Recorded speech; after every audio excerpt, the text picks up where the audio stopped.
Exciting news. The Leading Below the Surface podcast is now available on YouTube. So now you will not only be able to stream your favorite episodes on your smartphone in your favorite app, which is probably Apple or Spotify, but you will also be able to watch the episodes in video format. Visit our Change Coaches YouTube page to be able to subscribe to the podcast and not miss an episode. Are you wanting to close the year out strong? Our Change Coaches offerings include everything from retreat facilitation to leadership accelerators. Check out changecoaches.io for more information or email us at info@changecoaches.io to find out how we can support you and your organization in 2024 and beyond. Are you looking to navigate 2025 with clarity and vision? Look no further than our 60-day Change Coaches coaching sprint, Thriving Through Resilience. This sprint features a few different things, which are going to be extremely valuable for all of you. You'll have 3 one-on-one coaching sessions with me held through January and February, 1 20-minute laser coaching session. And those are for things that come up for you that you might be thinking about, that maybe they're ahas, you could process those. You'll also have access to community events and our resource library. Learn more in the show notes and sign up. Hope to see some of you there. Welcome to the Leading Below the Surface podcast, where we go beyond the book and explore how to navigate and thrive in today's changing workplace. Hello, everyone, and welcome to the Leading Below the Surface podcast. I'm your host, LaTonya Wilkins, founder and CEO of Change Coaches and author of Leading Below the Surface. And I'm recording this podcast at the end of December of 2024. I have recently returned from a yoga retreat, which was very interesting, and I'll be writing more about that here in the coming weeks. So be sure to tune into the podcast and follow us on social media so you don't miss that article. One thing before we start today's podcast, I'd love it if all of you that are listening could hit that follow button, whether you are on Spotify or Apple Podcast or on another podcast app of your choice. Please go ahead and hit that subscribe button and leave us a review. That could be our New Year's gift, /holiday gift, / just everyday gift, everyday thank you for us. So today's topic is a self-coaching edition, and I'm making this podcast as a gift to you. All of us either can't afford a coach, maybe we don't have time to get a coach, maybe we've had coaches, we're not ready for the next one. Maybe we currently have a coach, but maybe that coach isn't serving all of our needs, which I get because I've been in that situation as well. So if you are in those situations, then today's episode is for you. Today's episode is for you also if you are looking to close the year strong and also start a new year strong. And not in a cliche way, but in a very authentic way that honors you, your needs, and your personal authenticity and well-being. So as we get started, a couple things you might want to have on hand. Number one, you might want to have a pen and paper. If you might even want to stream this on Apple or Spotify, the audio version first, and then also watch it on YouTube later. I really want to help you feel like you've been coached through this, because the purpose of this episode is that by the end of this, you feel coached and you feel like you have some things that you can act on. You have some things that you can move forward on in 2025, and that even you experience that breakthrough that I'm talking about. So first off, what is a breakthrough? And, I wanted to start off with that because there are so many overused words, and breakthrough, game-changing, life-changing. I think those words are way overused, and I think we can all agree on that. And when I first ventured out and started Change Coaches 5 years ago, I was trying to understand what success looked like to me versus what success looked like to everybody else. I've had several coaches during this business journey, during my entrepreneurship journey. And it's interesting because the first couple coaches I had, I thought that they were more conventional around success. And that's what I needed at the time. And then the coach that I invested the most ever in that I had for the last year, I think we went from August 2023 to August 2024. And that's when I saw a breakthrough. I didn't see the breakthrough right away, but I saw the breakthrough a few months after seeing him. And it wasn't just in change coaches, it was also in my life.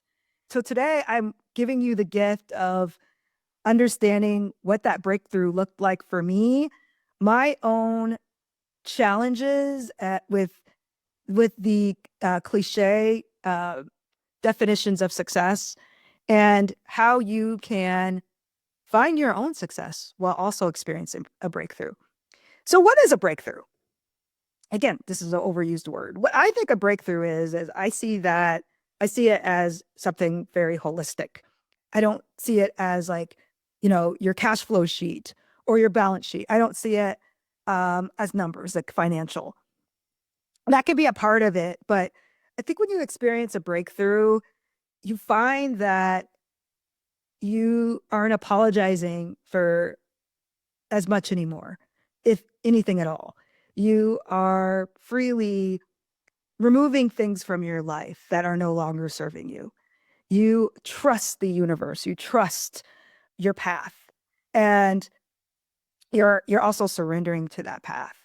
And so that is what a breakthrough really looks like. I think when I was being coached early on, there are like basically two goals, and that's fine because that's what I needed at the time. But it was like, how do I start a business? How do I maintain a business? How do I grow a business? That's it. Three things: start, maintain, grow. But what I found in that equation was missing is what I wanted to do, like how I wanted to feel, what I wanted this to look like how, like I was realizing I wanted this to feel easy. I wanted this to feel fun, but I didn't realize the sacrifices that I would have to make to do that. I didn't realize the mindset shifts that I'd have to make to do that.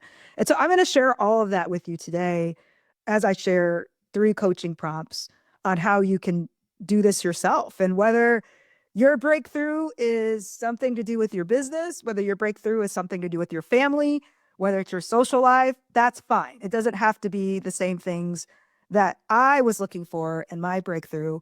But I will tell you, I'll give you one disclaimer, that my breakthrough was more encompassing than I thought. Like I thought it would just be around business, but what I've realized through the 3 years of doing this full time is everything is integrated, everything is aligned. And I would get so upset when people would tell me that, but it is. Everything's aligned, every single thing. Everything from your body, your mind, your finances, your friendships, your relationships, it's all aligned, all of it, every single piece of it. So I want to start with a study out of New Zealand. And there's a lot of really good studies coming out of Australia and New Zealand around well-being, authenticity, and resilience. And so this was a study that was completed in 2018. And what it found, not surprisingly, what it found is there is a positive correlation between well-being, authenticity, and engagement. Again, I'll say that again. There is a positive correlation between well-being, authenticity, and engagement. You're probably wondering, LaTonya, what does that have to do with the breakthrough?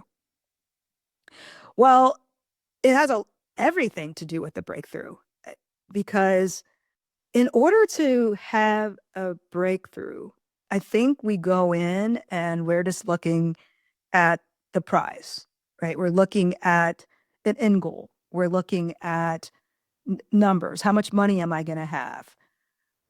We go in with material measures instead of emotional measures or well-being measures or other personal measures, relational measures even. And so when I saw this study, I was like, wow, because this is, again, it's not surprising, but when I looked at this study, I was able to see why all of the conventional measures of success really frustrate me, because they don't think about authenticity. They don't figure that in. That's something that's a nice to have. Well-being is a nice to have, and engagement's a nice to have. Well, engagement's not a nice to have. Engagement is what organizations measure. That is the eye on the prize. So there is a positive correlation, which means that if you put all these factors alongside of each other and you increase them, they're all going to increase at the same time. There's going to be a positive increase. They're going to have a positive effect on each other. But again, they're going to reinforce each other. So 2024 has been a year. And I know that I was talking to my tax planner just a couple weeks ago, and she was telling me how many people had such challenging years. And I just felt really grateful because I was able to turn my year into a pretty productive year at Change Coaches and a pretty productive year as a person and a pretty reflective and breakthrough year as a person, I would say. I'm not keeping my eye on the prize. That was a measure that, obviously you have to have cash flows to run a business. You have to have clients to run a business. So that was positive for me, but only became positive when I stopped focusing on that, when I stopped focusing on the numbers and I started focusing on other things. What are those things? Well, instead of getting into my things, I'm going to give you a few coaching prompts. So instead of telling you just my stuff and how I figured it out, I'm going to let you figure it out. And I'm going to deliver 3 prompts that will help you figure this out. And these are prompts that won't come from other coaches or conventional coaches. These are prompts that will come from people that coach from a more holistic standpoint. And they're not telling you what to do. They're not telling you what success looks like. They're letting you figure that out. And they're letting you figure that out in a long-term way, which means they're giving you the time to do that. They're not forcing you to make decisions. They're not telling you, stop this, stop that. None of that is going to help you.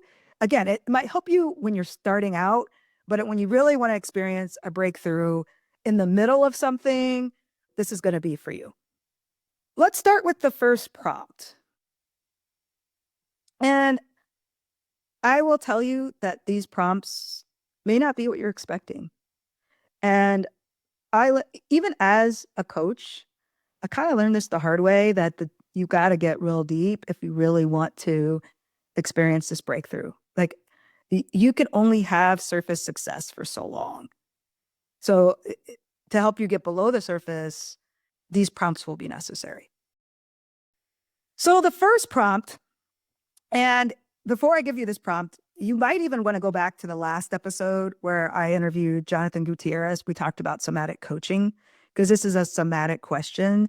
And even though I took a somatic coaching class when I was getting my first coach certification, my first PCC, I didn't really know how to use somatic methods. I didn't know how to integrate those into my coaching. And I would say 2 years after that class, I finally know. And Jonathan and I started talking about that on how can you integrate that into your leadership, as whether you're leading a business, whether you're leading a team, maybe you're a manager, how do you manage a team? But how do you use somatics in your life, like for coping, for resilience? And so the first thing is exploring your body. Like think about your body over the last month. And I know this might sound like a silly question, but trust me on this. There's some breathing methods that I use during my meditation called pranayamas. I do yoga or should I say yoga tactics? I use yoga tactics. And so there are many, different counting breathing exercises you can do, but it's even taking a minute, doing some breathing, sitting down, connecting with your body and thinking about in the last month, 1 to 3 months, like where have you had tension in your body? Maybe what feels hyperactive, what might feel underactive or blocked. Again, hyperactive, underactive, or blocked. So I'll give you my example. So in 2024, like the first 3 months of 2024, the first half of 2024, I had a lot of changes in Change Coaches. I changed my entire staff. I won't get into all of that, but let's just say I also had some changes in relationships this year. And so what I learned is I held that in a couple different places, in my chest and in my stomach. And the reason why I knew that is because digestion wasn't where I wanted it to be. My stomach would kind of cramp up. Um, and then sometimes my chest would be tight. Um, but I would say my stomach was the big one. And over the last few months, like I said, I went to a yoga retreat. I also went to a joy retreat last month. I started seeing that I started studying. I've also been doing some energy work. So I've started understanding that my energy is blocked in some of those areas. Like, and again, everything, like there is a quote that was said to me once, and it's always stuck with me. But if your gut's not healthy, you're not healthy. So if you're holding things in your gut, which I do, and again, there's all this other anatomy down there, and I'm happy to talk about it. If you want to message me, I could tell you a little bit more about my journey with this. But um, I was realizing that I was holding things and that things were blocked. Like, how do you unblock things? Well, once I discovered this block, what I had to do was figure out how to unblock it. And I realized that I wasn't making the decisions. I wasn't tapping into the power that I had.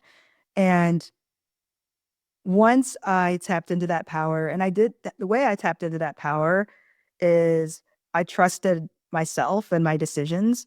And I hired a chief of staff. And I brought on the first chief of staff I've ever had at Change Coaches.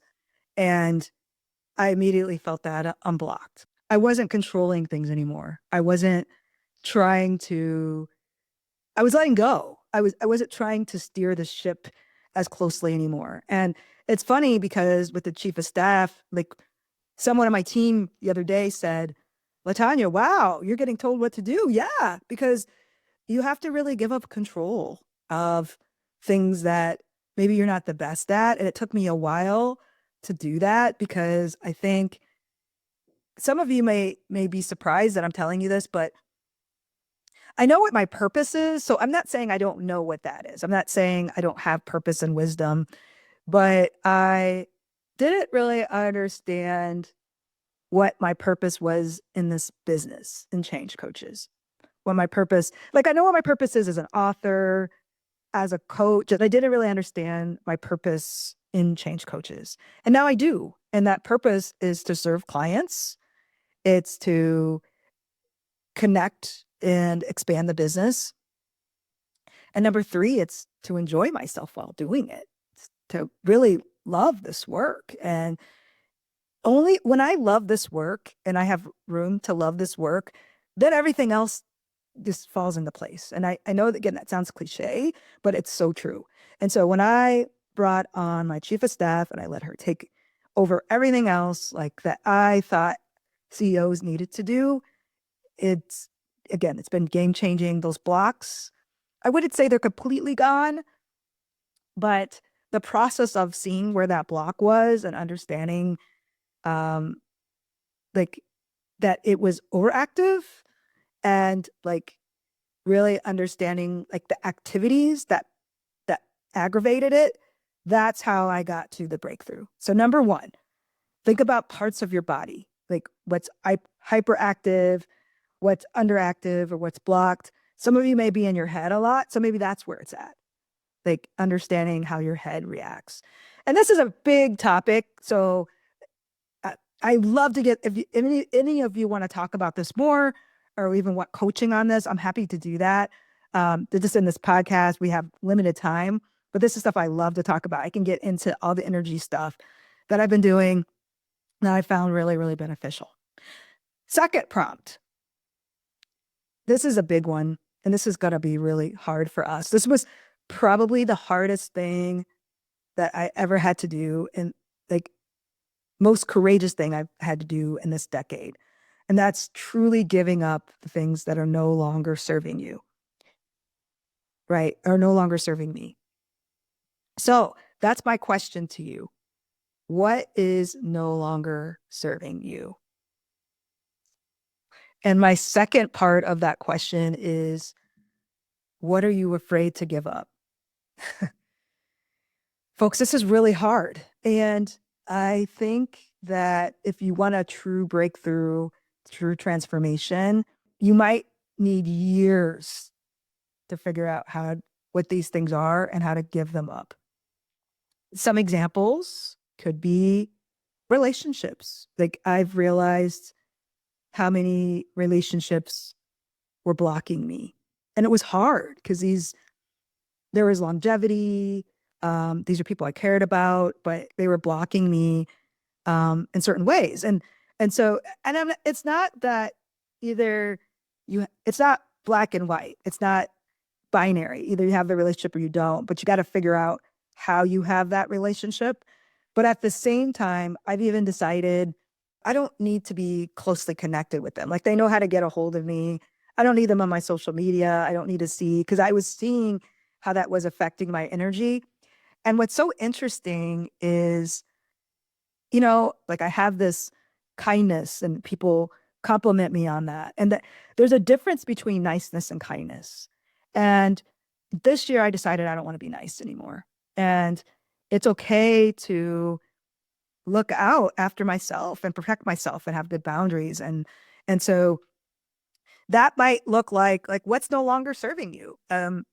Is it friendships? I mean, sometimes friendships are a season, sometimes relationships are a season, but are there things that have helped you get here, but they won't help you get there? They won't help you move forward.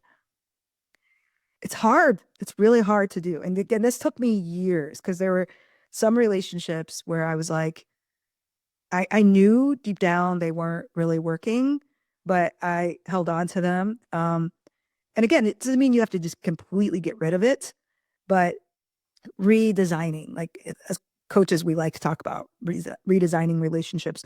Relationships should always be redesigned. I did a friendship diary, I did a relationship diary, I did a team diary. And so that also included team members that were no longer serving change coaches in the way that I needed and being able to have those conversations.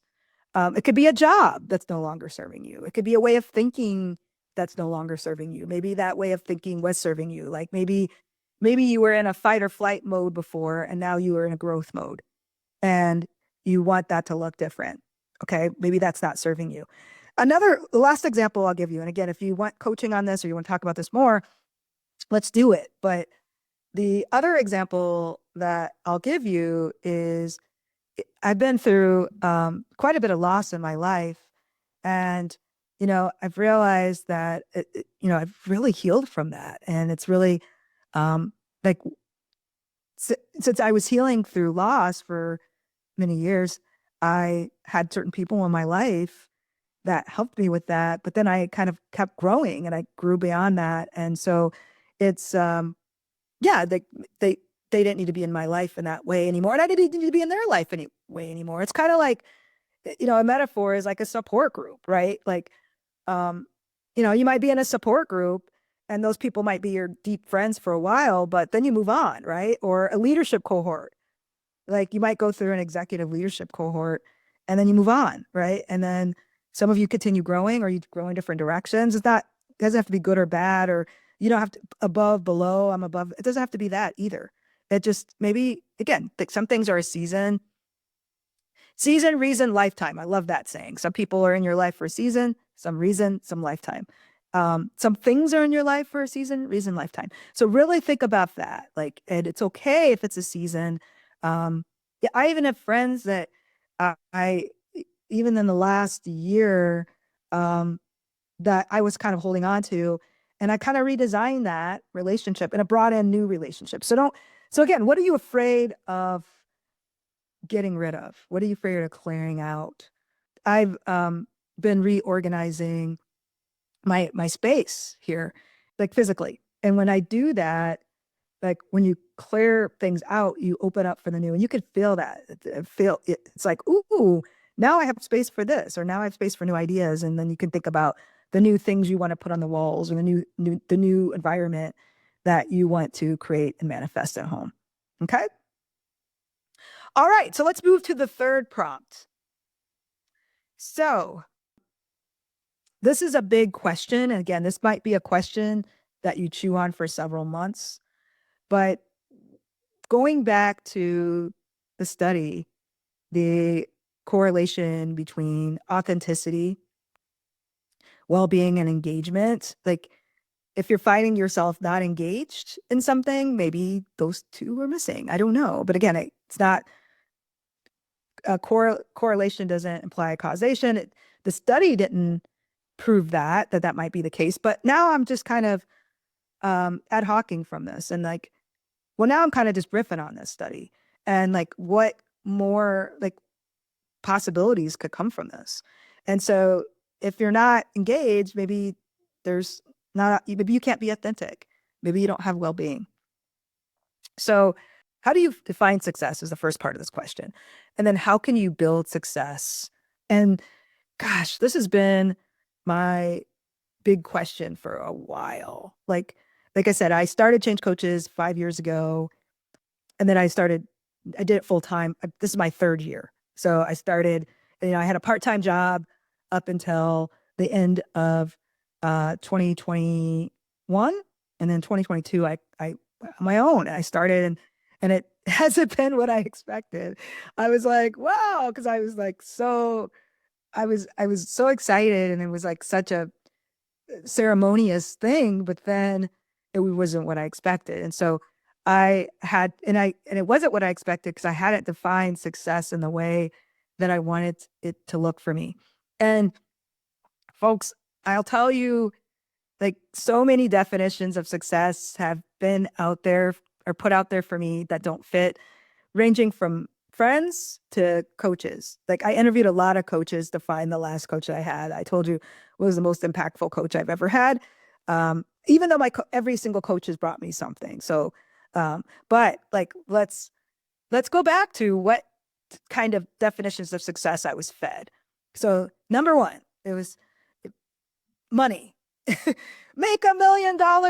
And folks, I listen to $1 million podcasts. I listen to money making podcasts, but that is an end. That's an end goal. But then you got to think about the means. And I wasn't thinking about the means. And I wanted my goals to be about the means. Because again, I think once you have, and I've experienced that once you have, yeah, because folks, what I found is you got to focus on the foundation first. Like you got to, like, I'm a big plant person. So you got to like, first think about the soil, think about, the fertilizer, plant the seeds, and then you got to water the seeds. And then there's going to be seasons. Like one of my plants, like I had to take it to a plant doctor because it felt like it was dying.